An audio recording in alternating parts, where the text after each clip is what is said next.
Wes iki. Oke. Oke, assalamualaikum warahmatullahi wabarakatuh. Saya Ciko Pradana Putra selaku owner dari Club Screen Printing yang di sini ya. Kenapa namanya Club Screen Printing? Itu dulu terinspirasi dari nama tembakau seperti itu. Karena kebetulan dulu itu saya usaha dari 2012-2013 itu yang masih belajar, itu kita usaha berdua, nama usahanya maka kita cari berdua, lalu tercetuslah nama klub ini. Nggak ada artinya apa-apa sih sebenarnya, karena ketok wangun we dan keren seperti itu zaman dulu. Lalu klub sendiri ini lokasinya berada di selatan Balai Kota Yogyakarta. Jadi kalau teman-teman dari utara, dari Sleman atau dari Bantul itu pada main ke sini itu strategis tempatnya, berada di tengah-tengah kota seperti itu ya. Awal mula dulu saya itu nyablon tahun 2012-2013 itu memang sebenarnya belum ada atau lebih tepatnya tuh saya sendiri tuh nggak mengetahui ada komunitas atau kumpulan di kota Jogja tersebut. Nah terus iseng-iseng saya itu buka grup Facebook yang dulu namanya, mungkin sekarang masih kayaknya, namanya itu grupnya Sablon Indonesia. Lalu saya tuh posting di situ, apakah di Jogja itu ada kumpulan sablon seperti itu. Lalu ada yang menjawab ada. Terus lalu saya DM lah orang tersebut. Terus setelah saya DM pada hari minggunya atau seminggu setelahnya itu atau 2 minggunya saya lupa, itu saya berada di kumpulan tersebut, tapi kumpulan tersebut belum mempunyai nama. Isinya itu kumpulannya baru 6 orang lah, sekitaran 6 orang itu. Terus saya masuk ke situ, ngobrol-ngobrol ya. Awal mulanya itu belum bahas tentang sablon kaos seperti itu. Lalu kenapa alasannya saya mencari kumpulan tersebut, pengen ke kumpulan tersebut ya, mungkin hampir alasannya itu sebagian dari teman-teman itu juga memiliki alasan yang sama ya. Alasannya itu buat nambah teman, buat sharing info ya, nambah ilmu juga seperti itu. Terus pada saat itu 2012-2013 tuh era sablon itu belum semaju sekarang. Jadi kalau kita main ke tempat temen itu, yang apalagi yang belum deket atau belum kenal itu, info tuh kayak, mas carane nyablon ini ki piye gitu, masih susah banget didapat infonya. Tidak seperti sekarang yang kita main ke tempatnya siapa langsung dapat infonya seperti itu. Dan di YouTube pun ilmu itu jarang banget zaman itu dulu ya. Terus akhirnya setelah kumpulan pertama itu kita posting di Facebook tersebut, lalu Mas Faiz itu menjawab atau mengkomen postingan tersebut. Nah akhirnya terjadilah nih kopdar kedua atau kumpulan yang kedua kalinya itu di Enol, saat itu di Ngadinegara. Nah setelah itu ternyata Mas Faiz mempunyai sebuah grup Facebook atau wadah yang dulu itu untuk pertama kalinya itu untuk jualan alat sablon sebenarnya Mas Faiz itu grupnya. Terus kita infokan bahwa ada kumpulan pada bulan itu. Akhirnya yang datang itu lumayan, saat itu sekitar 20-an orang lah. Dan ya rata-rata itu pada main sablon tapi pengen belajar yang lebih, seperti itu alasannya dulu. Terus nyampe berapa ya di tempat Mas Faiz itu 2-3 kali lah seperti itu. Kumpulan itu pun akhirnya membentuk atau mencanangkan ini kayaknya perlu dibikin organisasi kita itu. Terus mau dinamakan apa, ketuanya siapa, seperti itu toh. Akhirnya tercetuslah namanya Komunitas Sablon Yogyakarta. Pada saat itu belum ada nih ketuanya. Lalu karena di situ saya yang paling muda sendiri saat itu, terus saya ditunjuk sama teman-teman saat itu sebagai ketua. Awal mula untuk kegiatan itu tuh sebenarnya lebih ke pelatihan ya kalau zaman dulu. Jadi misalnya kita bikin agenda setahun, bulan ini itu latihan bikin film, bulan kedepannya latihan nyablonnya, bulan kedepannya latihan menghapus filmnya, seperti itu kira-kira. Jadi kalau sama era sekarang itu berbeda lah. Kalau era zaman dulu tuh kita masih lebih ke praktek-praktek basic sablonnya. Kalau sekarang kan udah maju ya, kayak ada manajemen dan lain-lain. Zaman dulu tuh belum ada, lebih ke praktek sablonnya aja.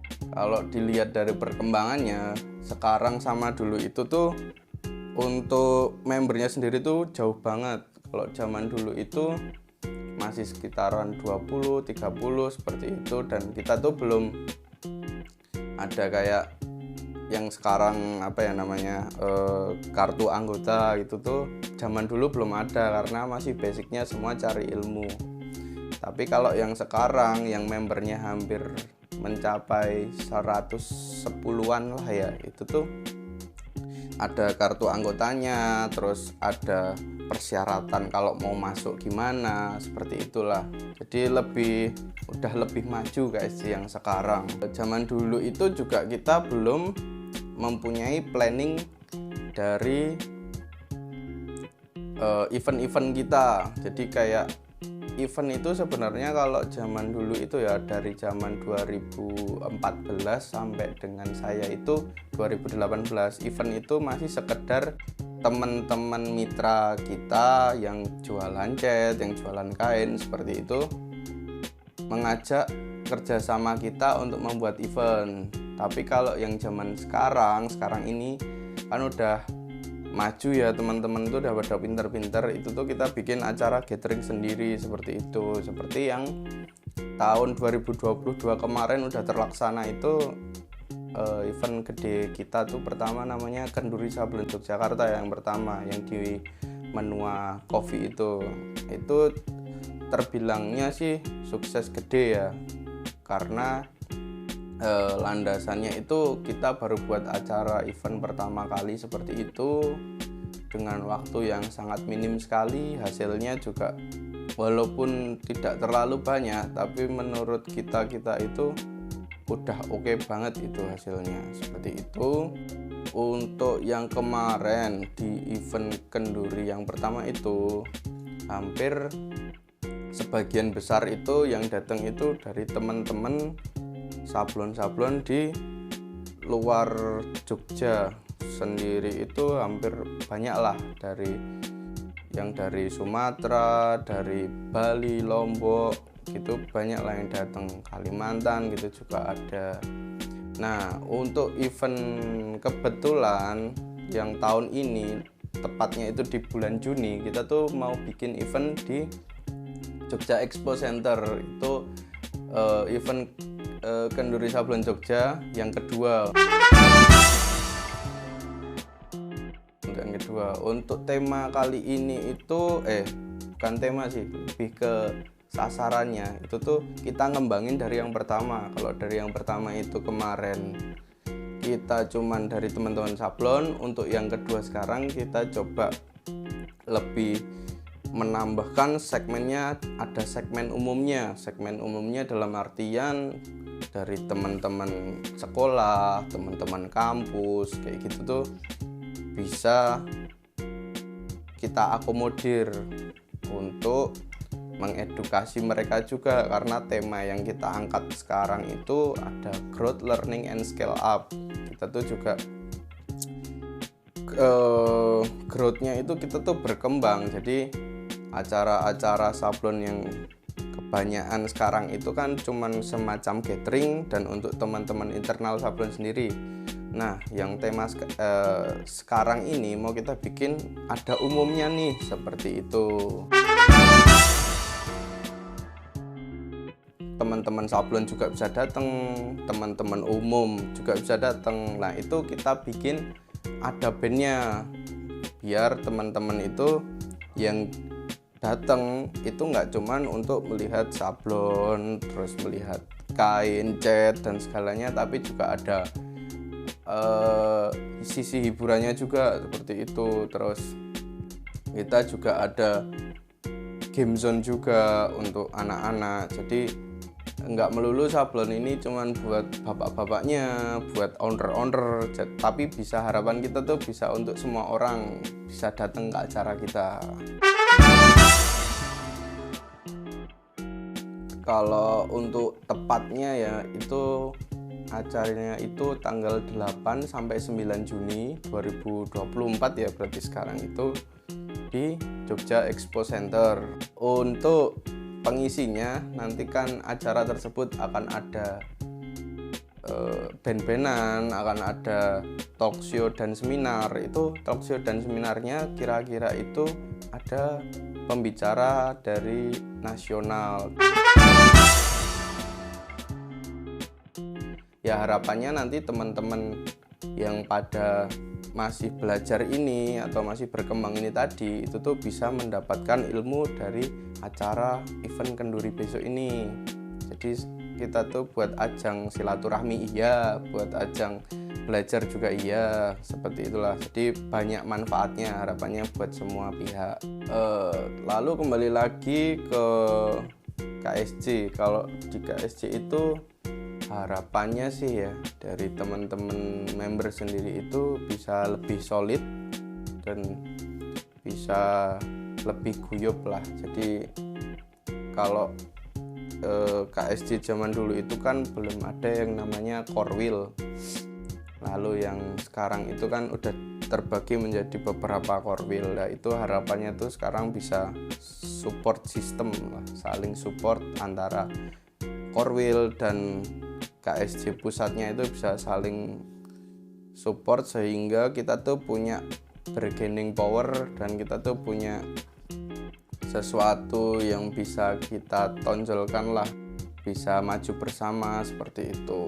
Dan terlebih juga member-member sendiri tuh kayak mempunyai rasa bangga kalau dia itu udah jadi member KSJ. Nah seperti itu sih harapan Kenduri apa ya, harapan Kenduri ya mungkin dengan yang dari pertama kemarin di Menua Coffee yang sekarang di JC ya harapannya jelas semoga acara ini tuh lebih rame daripada yang kemarin, bisa mengedukasi semua kalangan, bisa apa ya, jadi nggak cuman lingkup sablon tok lah, jadi ekosistem di sablon sendiri tuh bisa merasakan dampak dan manfaatnya acara Kenduri besok ini. Dan juga semoga acara ini tuh tetap berlanjut, tetap 2 tahunan sekali, seperti itulah kira-kira teman-teman. Oke, sekian dari saya ya, mungkin info-info untuk acara Kenduri besok ini bisa disimak lebih lanjut di Instagram kita di @kendurisablonjogja. Seperti itu. Terima kasih.